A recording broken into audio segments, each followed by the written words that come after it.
Good evening, everyone. Now, I have made reference to the Veterans Association before in previous videos, and I'm going to actually address this topic now. Now, because of my status as a veteran's wife, I deal with them frequently, so I'm more than likely going to make a shitload more videos. But I wanted to make this one just as an introduction. Now, I don't give a fuck if you support the war or you support the government or you support the military at all. I don't give a shit. I'm talking about the actual soldiers here. The soldiers that believe in this country so much that they sign their name on a dotted line, and they sign their name knowing full fucking well that they were more than likely going to die as a result of that signature.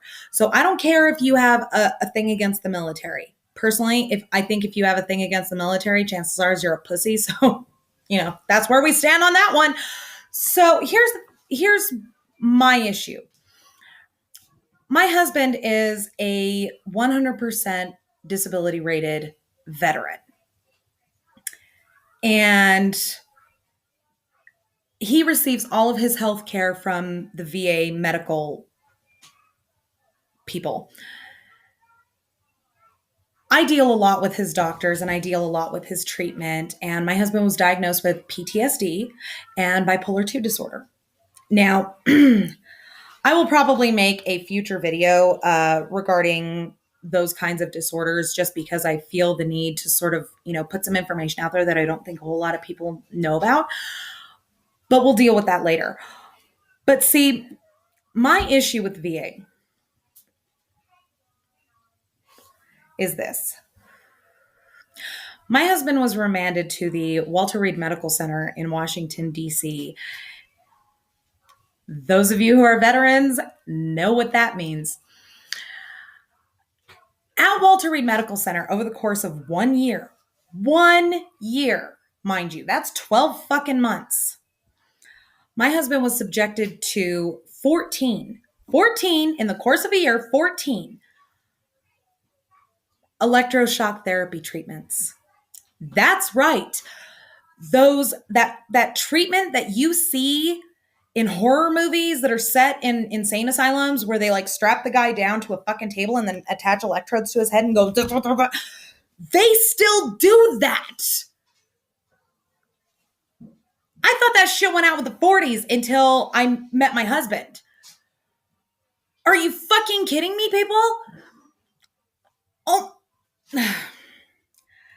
Now, as a result of this treatment, these 14 fucking treatments and the complete lack of care that my husband received from his doctors, my husband now has severe memory issues.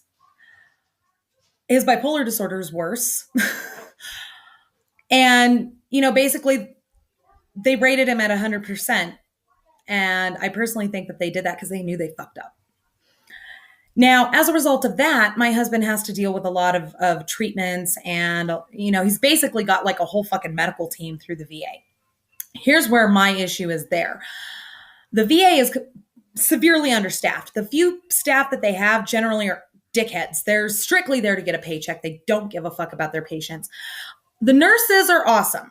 Every nurse I've ever dealt with at the VA has been fantastic. And I've dealt with 3 different centers of the VA. But the doctors suck. And, every psychologist that he's been with has just been interested in throwing pills at him. Meanwhile, his family is dealing with the side effects of these pills. He's not getting the treatment that he needs. And it's just ridiculous. And yet the VA keeps, they're under severe investigation. And despite the fact that they're under severe investigation right now, they don't seem to care. They just keep going on like it's just another fucking Tuesday.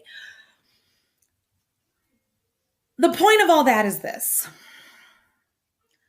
Our veterans are not getting the care that they need. And as a result, there is a severe issue in this country. We will address this topic way more in more depth in subsequent videos, but I just wanted to give you a little background so that you know that I'm not just talking shit when I say I know what I'm doing when it comes to the VA. Thank you very much for watching, and we'll see you in the next video.